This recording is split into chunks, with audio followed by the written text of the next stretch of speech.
Hello students, welcome to a lesson through the virtual training center of the Brihan Mumbai Mahanagar Palika.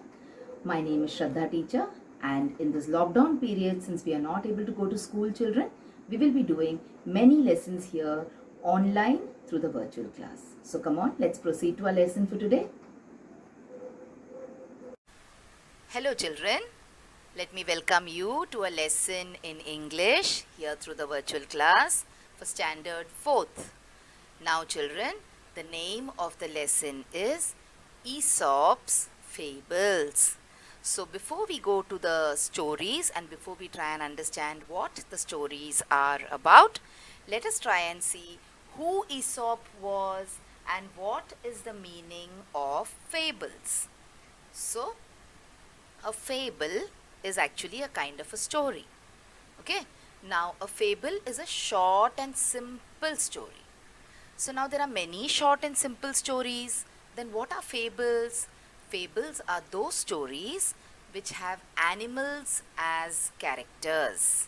Like we have heard many stories, we hear stories of the Ramayana, the Mahabharata, etc., in which we have Ram, Sita, Lakshman, isn't it? But they are not fables because they are long stories. Fables are short stories. And the Ramayana and the Mahabharata are also not stories because the main characters are human beings. But in a fable, the main characters or the main people in the story are animals, and they speak and they act like human beings. So when this person Aesop, he started writing these fables or he started writing these short stories, he wrote it so that he could teach all of us a moral lesson. Okay, something which we can learn from in these stories. And these Aesop's fables are very amusing. All fables are amusing, but you will see that Aesop's fables in particular are really very amusing stories. Having said that, let us see who this person Aesop is. So see, this is Aesop. Okay, now he was a person who wrote such short stories for children. And he was from Greece. There is a country called Greece. So Aesop was a Greek storyteller. Now, there are certain stories which are very famous about this person Aesop. One is the story of the lion and the mouse. Now we have all read and we have all heard the story of the lion and the mouse. So there was a lion and he was sleeping, and then there was this mouse who climbed on top of the lion and he troubled him. Okay, and then the lion caught hold of the mouse, and then we know that in the end the mouse, even though he was a very small animal, he was able to help this lion. Okay, he saved the lion from hunters. So that means that in this particular story, Aesop tried to tell us that we should not make friends by looking at how powerful they are or by looking at how much money they are. A friend is always a friend. Okay, now in your textbook, children, you have two stories from the Aesop's fables. So one of them is this story about the deer and its antlers. Okay, so now instead of narrating the story to you, I will show you a small clip in which you will be able to see the entire story of the deer and his antlers. After seeing the story, we will try and understand certain difficult words from the story. So come on now, let's enjoy the story of the deer and his antlers.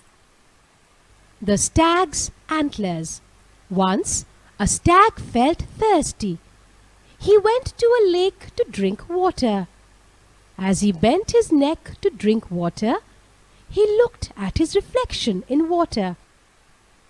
On seeing his long, handsome antler, the stag thought, "What beautiful antlers I have! These shining long antlers make me the most handsome of all in my herd." And then he looked at his feet. "Oh, such ugly legs I have! These legs are always dark and dirty. But anyway, I have my beautiful antlers to feel happy about. As the stag stood admiring his antlers' reflection, he did not notice that some hunters had spotted him. The bark of the hounds alerted the stag. The stag looked at the hunters. Then he ran off as fast as he could. He ran as fast as his legs could carry him. Soon he gained speed and left the hunters far behind. At a distance, the stag spotted some bushes and trees. He ran to the spot and hid behind the bushes. Soon the hunters and the hounds came near the spot. The hounds sniffed and knew that the stag was hiding there. As the stag wanted to run off again, his antlers caught in the low branches of a tree. The stag could not run. Soon the hunters shot down the stag. The legs the stag hated had saved him, but his beautiful antlers had made the stag lose his life. Moral: utility is important than beauty.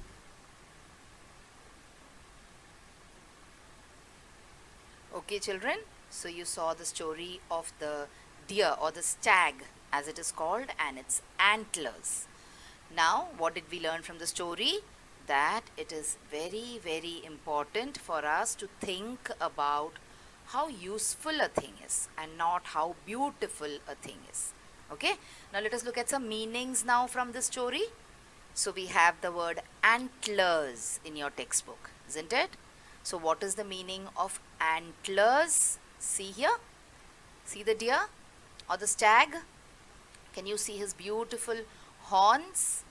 So certain kind of deer, they have these branched horns. These horns look like the branch of a tree, na?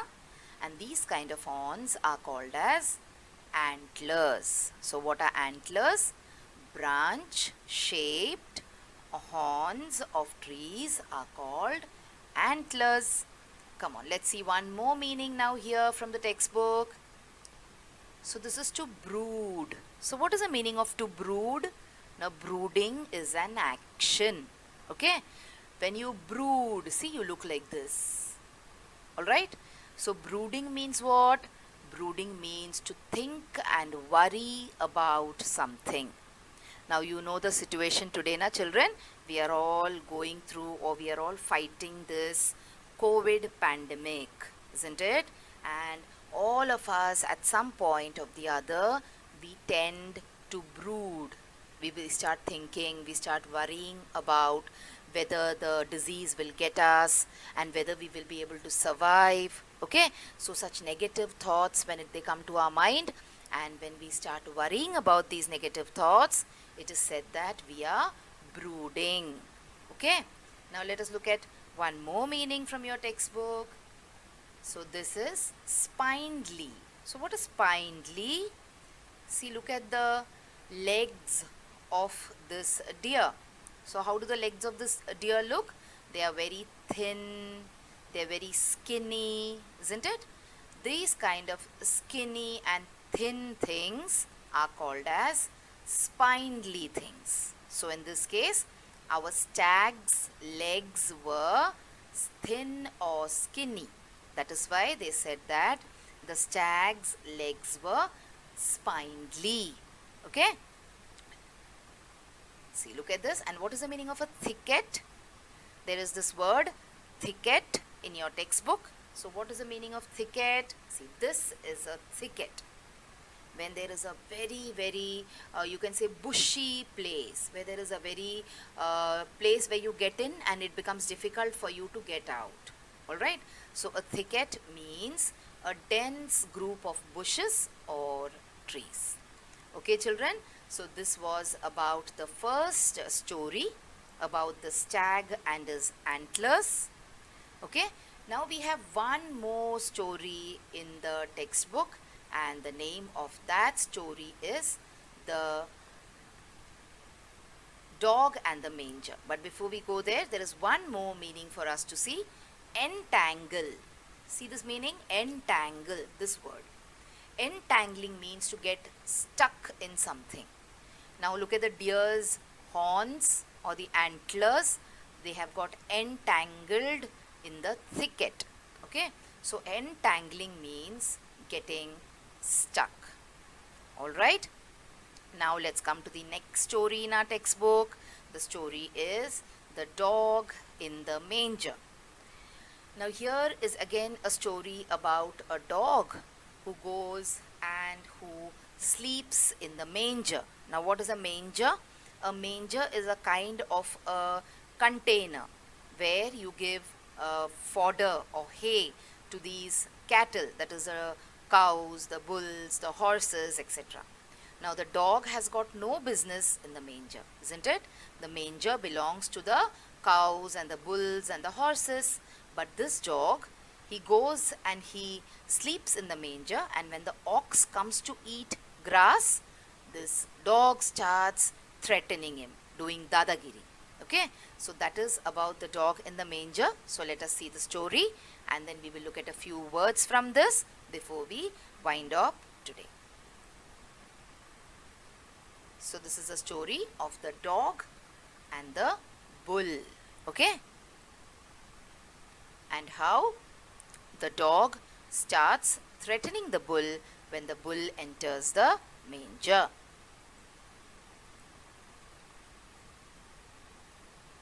This is a manger for you.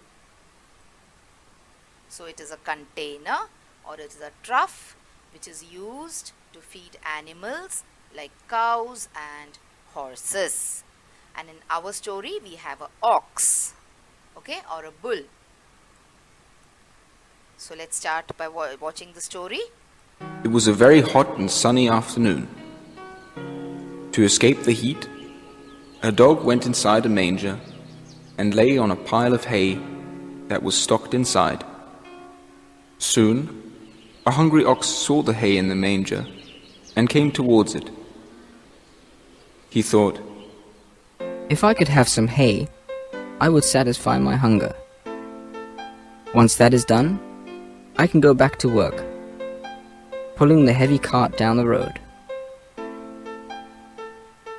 just as he entered the manger, the dog growled. Do not touch the hay. The hay and the manger are both mine. No one is allowed to touch the hay but me. Go away, ox. The poor ox, tired and hungry, cried out, "What a selfish dog you are! You will not eat the hay, but you will not allow me to have it either." The dog snarled menacingly till the ox was forced to leave. The dog was mean and spiteful. He had prevented the ox from eating the hay, even though he himself had no use for it. It was through this story that the phrase, "dog in the manger," was born. When someone does not allow another what he himself cannot enjoy, he is known as the dog in the manger.